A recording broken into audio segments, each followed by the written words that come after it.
The massive alien warship hung in Earth's sky like a storm cloud made of metal. Its dark surface reflected the morning sun, creating an ominous glow that could be seen even in broad daylight. Smaller ships surrounded it like faithful servants around their master. Inside the United Nations Emergency Council chamber, world leaders sat in tense silence.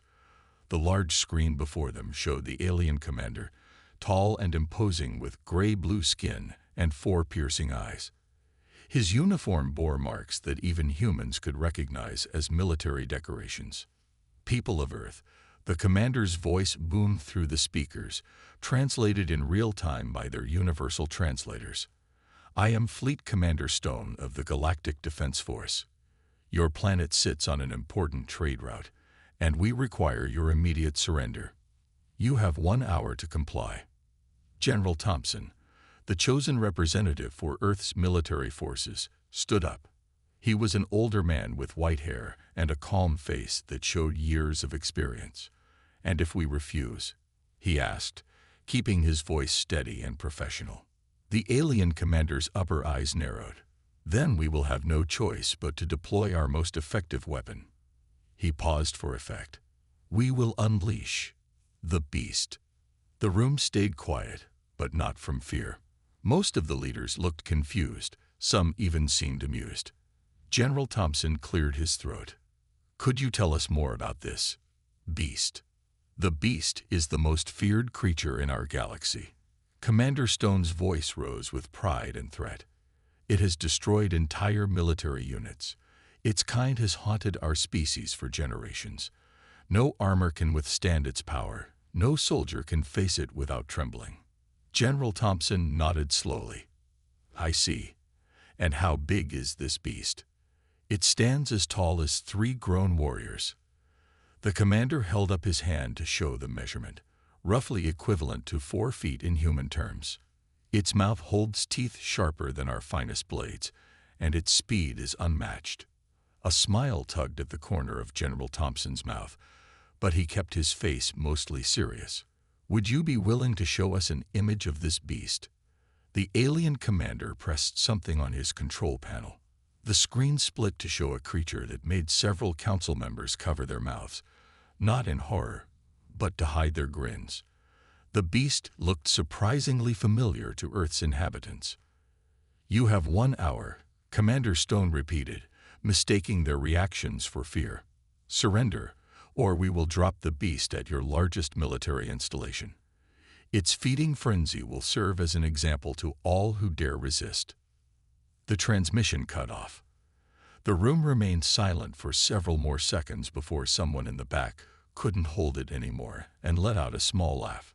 Soon, others joined in. Did anyone else think that looked exactly like one of the leaders started. Like a big puppy? Yes, General Thompson finished, now allowing himself to smile. Unless I'm mistaken, what we just saw looks remarkably similar to a Tibetan Mastiff, though with slightly different coloring. The UN Secretary General leaned forward. Should we be concerned about this threat? General Thompson shook his head. I suggest we allow them to deploy their beast.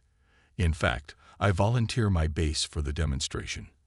I have a feeling this first contact situation is about to become very interesting.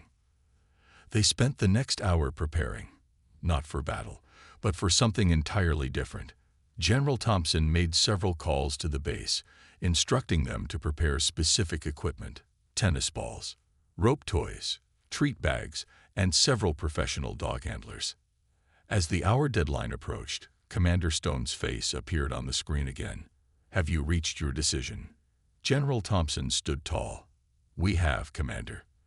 We choose to decline your offer of surrender. You may proceed with your demonstration.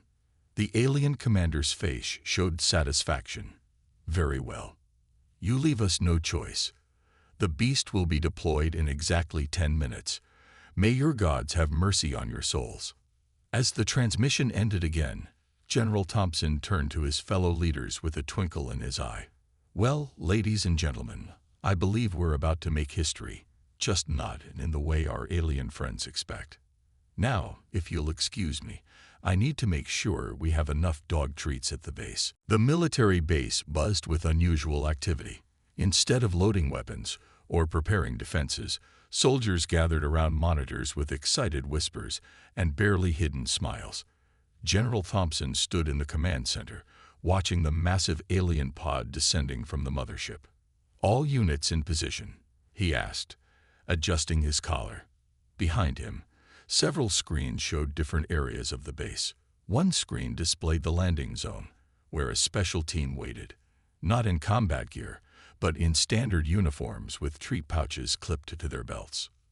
"Yes, sir," his assistant replied. "Dog handlers are ready.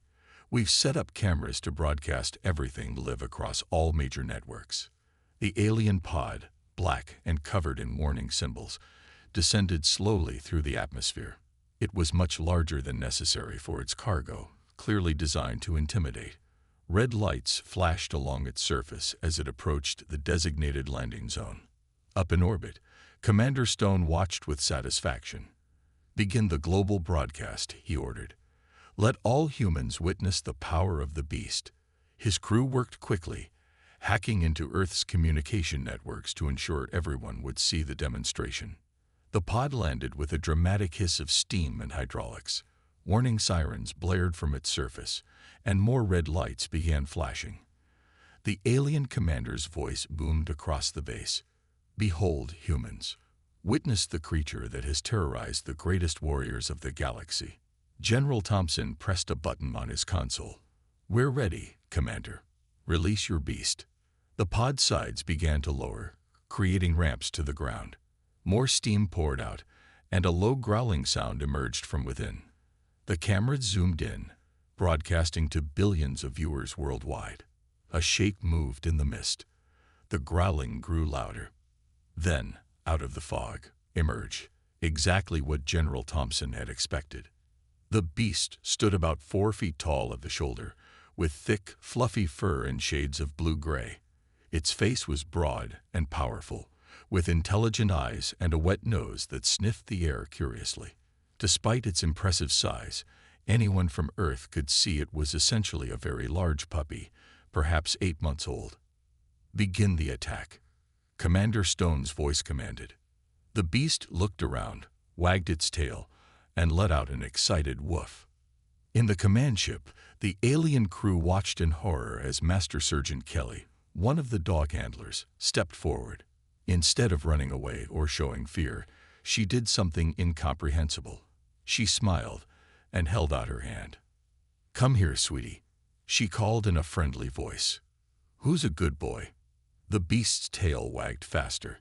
It bounded down the ramp with the enthusiasm of any young dog meeting a friendly person. Master Sergeant Kelly knelt down, and to the alien's absolute shock, the fearsome creature ran straight to her, licking her face while she laughed and scratched behind its ears. This is impossible," Commander Stone sputtered. "The beast has been trained since birth to attack all non-imperial life forms. It should be tearing her apart." More handlers approached, and the beast showed its true nature, rolling over for belly rubs, playing with a tennis ball someone produced, and generally acting like an oversized puppy. Which, of course, it was. General Thompson activated the communication link to the alien ship. "Commander Stone, I believe we need to have a discussion about our different perspectives on what constitutes a dangerous creature." The alien commander could only watch in stunned silence as his ultimate weapon played fetch with a group of laughing soldiers. Someone had brought out a large rope toy, and the beast was now engaged in a friendly tug-of-war match with 3 handlers, its tail wagging the entire time. "Our social media is going crazy," General Thompson's assistant reported, trying to hold back laughter. "The hashtag #SpaceDoggoPeace is trending worldwide. People are already making memes." The beast flopped onto its back, legs in the air, as several soldiers gave it a belly rub. Its tongue lolled out in a happy pant, and it made a sound that, on its home world, struck fear into the hearts of warriors. On Earth, everyone recognized it as a happy boof. General Thompson smiled at the screen showing Commander Stone's bewildered face. I think, Commander, we should talk about revising those surrender terms. But first, would you like to come down and meet our new friend? I believe someone found a spare frisbee. Commander Stone paced in his command room, his four eyes fixed on the multiple screens showing different angles of the impossible scene below.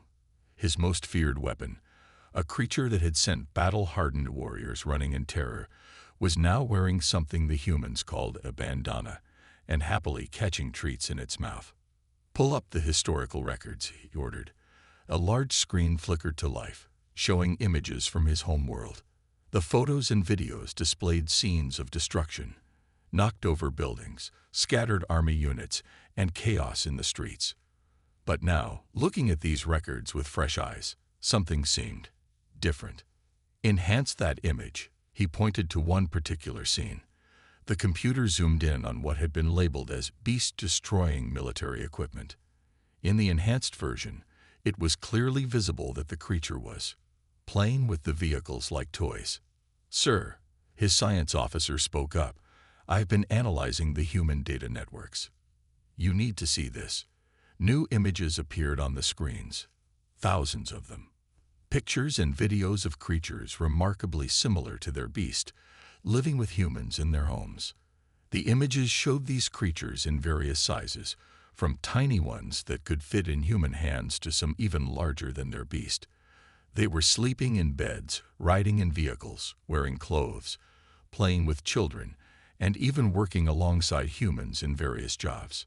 Down on the base, Master Sergeant Kelly had become the beast's favorite human. The creature, which they had started calling Buddy, followed her everywhere. She stood now with General Thompson, watching as Buddy played with a group of soldiers in a game of fetch. "It's remarkable," she said, scratching behind Buddy's ears as he returned with the ball. "Their most feared weapon is basically a big puppy. Makes you wonder about their world, doesn't it?"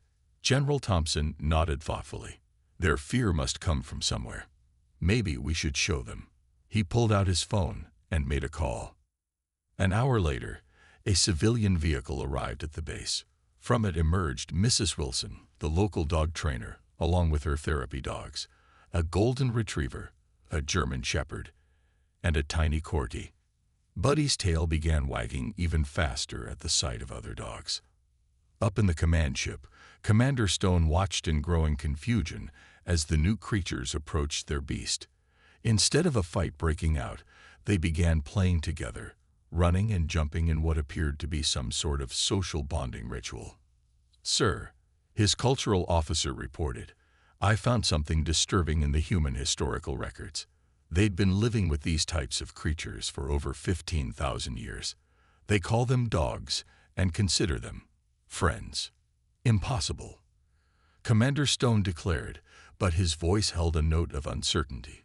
"These beasts destroyed entire cities on our world. They're vicious, untamable." He trailed off as he watched Buddy roll over to let the small corgi climb on top of him. The commander's second-in-command cleared his throat. "Sir, I've been reviewing our own historical records. The destruction we documented, it might have been misinterpreted. The creatures never actually hurt anyone. They just played rough." On the base, Mrs. Wilson was giving an impromptu demonstration of dog training. Buddy sat perfectly still, watching her with intelligent eyes, then followed her commands to sit, stay, and shake hands. Each successful action was rewarded with a treat and praise. "You see, Commander," General Thompson's voice came through the communication link. "These creatures aren't weapons at all. They're companions, partners. On our world, they help us hunt, protect our homes, guide the blind, rescue people from danger, and most importantly, give us friendship and love." Commander Stone watched as Buddy gently took a treat from a small human child who had been brought to the base. The beast that had been bred for generations to be a weapon of war was now performing tricks for children's amusement. "Perhaps," the commander said slowly, "we have much to learn from each other." He paused, watching as Buddy played with his new dog friends. "Tell me, General Thompson, what is this concept you call belly rubs?" Commander Stone sat in his private quarters, watching old videos from his homeworld. Each recording showed what his people had always called the Great Beast Invasion. But now, with his new understanding, these scenes looked very different. "Computer, play record 7B, he commanded. The screen showed a scene from his childhood. A beast chasing soldiers through the streets. But instead of the terror he remembered, he now saw the wagging tail, the playful bounds, the excited barks. The soldiers hadn't been running for their lives. They'd been running from an oversized puppy that wanted to play. A beep from his console interrupted his thoughts. "Sir," his communication officer's voice came through. "You need to see what's happening on their global information network." The commander pulled up the human internet feeds. His eyes widened as he saw millions of images of Buddy playing with the soldiers. Humans were sharing these pictures everywhere, adding what they called memes and captions. One popular image showed Buddy sleeping on General Thompson's desk with the text, "Most dangerous weapon in the galaxy. 10/10 would pet again." Down on Earth, Master Sergeant Kelly was giving Buddy his evening walk when she noticed something unusual. People had gathered at the base fence, civilians holding signs that read, "We love Space Puppy" and "Alien's best friend." Some even brought their own dogs, who barked friendly greetings to Buddy. "Look at this, sir," Kelly reported to General Thompson over her radio. "Buddy's become a celebrity." The general chuckled. "The United Nations just informed me that people worldwide are demanding we establish diplomatic relations with the aliens, not because they're afraid, but because everyone wants to know if there are more space dogs up there." Meanwhile, in the alien fleet, something unexpected was happening. Several crew members had started asking permission to visit Earth to meet Buddy. Others were sharing stories about their own encounters with beasts, stories that suddenly seemed less frightening. "When I was young," one engineer admitted during a break, "a beast chased me for 3 blocks. I always thought it wanted to eat me, but now, I think it just wanted to play fetch with my toolkit." Commander Stone decided it was time to face his fears. He arranged a meeting on Earth, though his security team strongly objected. As his shuttle descended to the surface, he watched Buddy playing with a group of children through the viewport. The massive doors of his shuttle opened with a hiss. Commander Stone stepped out, trying to maintain his dignified posture despite his nervousness. Buddy immediately noticed the new arrival and bounded over. The alien commander flinched, closing all 4 eyes. He waited for the attack and felt a gentle nudge against his hand. Opening his eyes, he found Buddy sitting patiently, tail wagging, looking up at him with friendly eyes. "He wants you to pet him," Master Sergeant Kelly explained, hiding a smile. She demonstrated the proper technique for ear scratches. Hesitantly, Commander Stone reached out. His hand trembled as it touched Buddy's soft fur. The beast didn't bite or attack. Instead, it leaned into his touch and made a happy rumbling sound. "This is pleasant," the commander admitted, surprised by his own words. He found himself smiling as Buddy rolled over, asking for belly rubs. General Thompson approached, carrying something small and furry. "Commander, we'd like you to meet someone else." In his arms was a tiny Pomeranian puppy, no bigger than the commander's hand. "This is what we call a puppy, a baby dog," the general explained. "Would you like to hold her?" The mighty alien commander, leader of a feared battle fleet, found himself sitting cross-legged on the grass, a tiny puppy in his lap and a space dog leaning against his side. Both creatures seemed determined to cover him in what humans called kisses.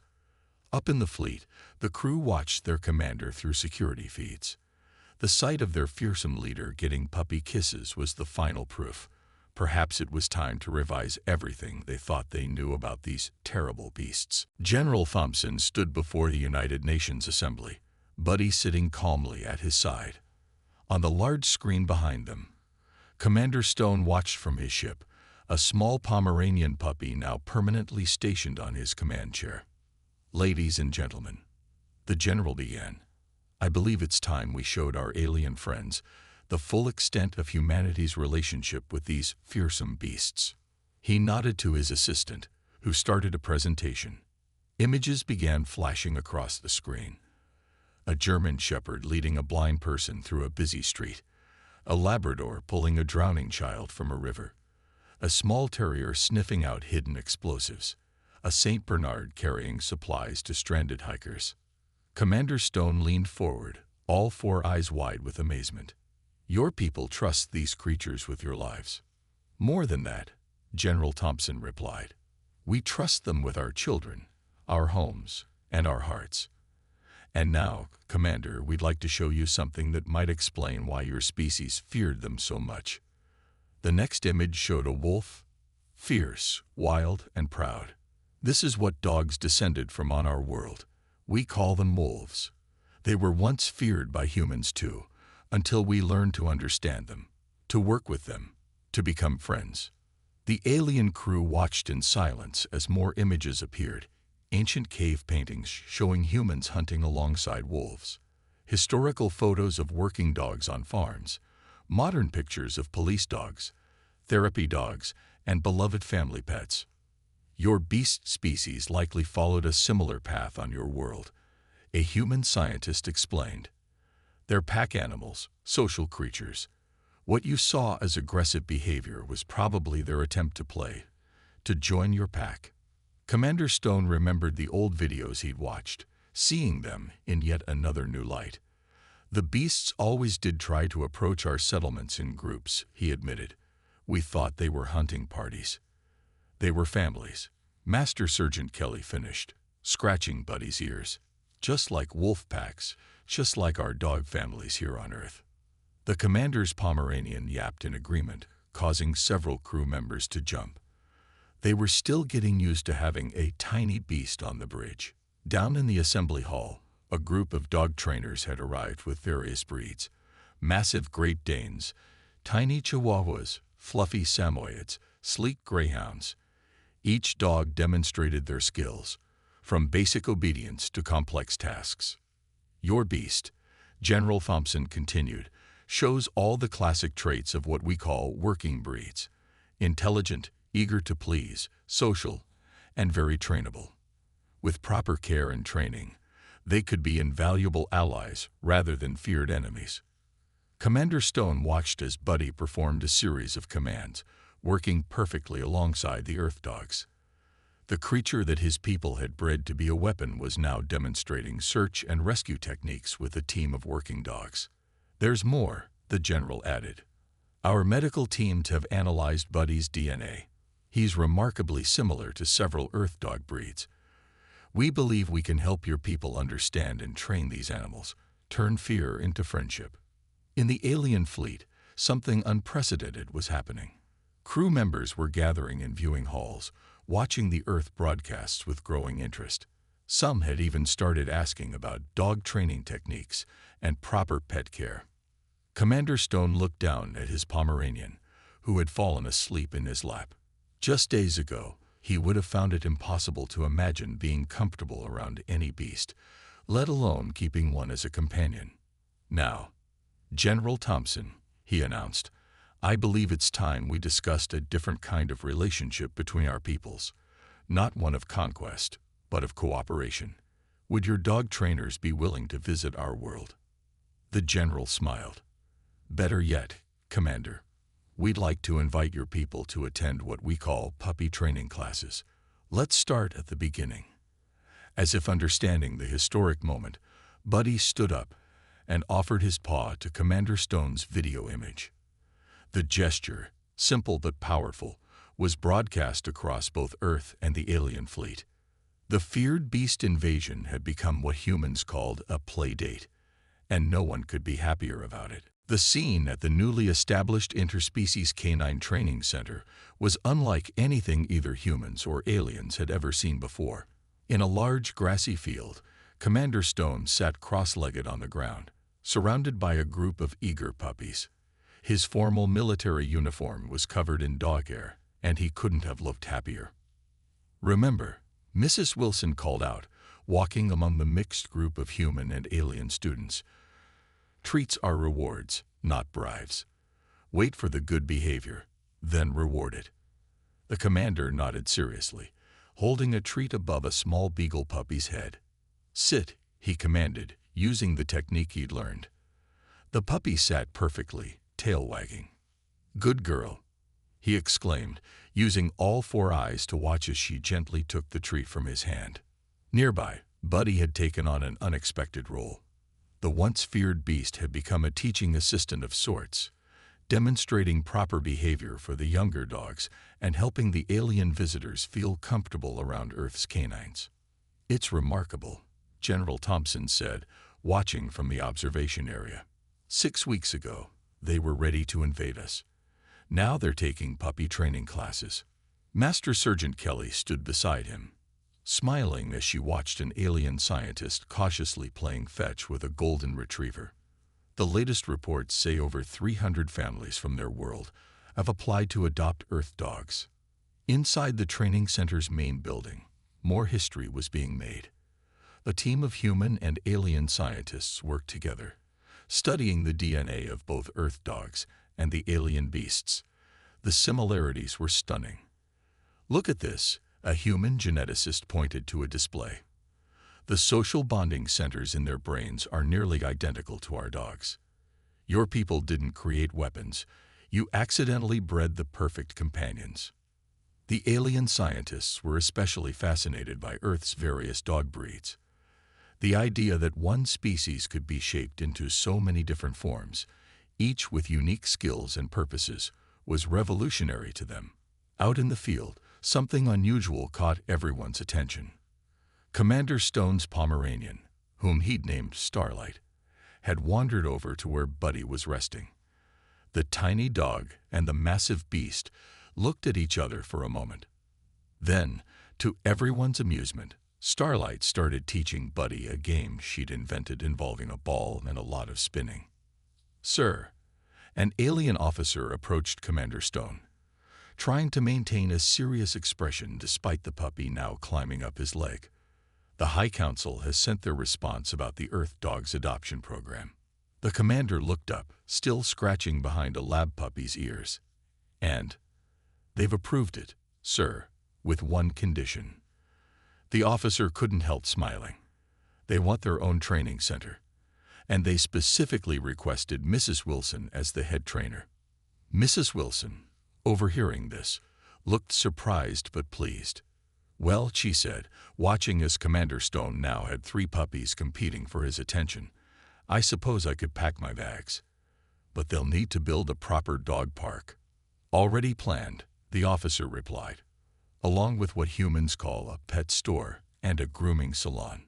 The council members saw pictures of something called a doggy spa and became quite insistent. General Thompson chuckled. "From invasion to pet spas in less than 2 months. That has to be some kind of diplomatic record." The day continued with more training sessions. Alien visitors learned about leash walking, basic commands, and the all-important skill of picking up after their pets. Some were still nervous, but the sight of their commander rolling on the grass with puppies did wonders for morale. "You know," Commander Stone said later, sitting with General Thompson as they watched the sunset over the training field, "we spent generations being afraid of them. All that time wasted." He looked down at Starlight, sleeping in his lap, then at Buddy, who was teaching some alien cadets the joy of belly rubs. "Fear often comes from misunderstanding," the general replied. "But look what happens when we take the time to learn about each other." As if to emphasize his point, a chorus of happy barks echoed across the field. Earth dogs and alien beasts playing together, while humans and aliens watched, united in their newfound love for their 4-legged friends. The weapons of war had truly become bridges of peace, one wagging tail at a time. 1 year had passed since the day the aliens tried to invade Earth with their terrible beast. The scene at the first Interstellar Pet Show was proof of how much things had changed. The massive convention center was filled with both humans and aliens. Dogs of all sizes, from tiny Chihuahuas to huge Great Danes, walked alongside their owners. Among them, several alien beasts, now officially named Space Shepherds by Earth's kennel clubs, played with their new families. Commander Stone, now serving as the galactic ambassador to Earth, stood at the podium. Buddy sat on one side of him, wearing a specially made dress uniform with medals for his role in preventing the war. Starlight, his Pomeranian, sat on the other side, sporting a tiny diplomatic court uniform. 1 year ago, the commander began, his 4 eyes scanning the crowd. I came to this planet ready to unleash what we thought was our greatest weapon. He paused as several people chuckled. Instead, we discovered our greatest mistake and our greatest opportunity for friendship. In the audience, Master Sergeant Kelly smiled, remembering that first day. She now headed the Interspecies Canine Relations Department, helping aliens and humans understand each other through their shared love of dogs. Today, Commander Stone continued, I'm proud to announce that the first graduating class of alien dog trainers has completed their certification. Additionally, the Space Shepherd breed has been officially recognized by Earth's major kennel clubs. The crowd burst into applause.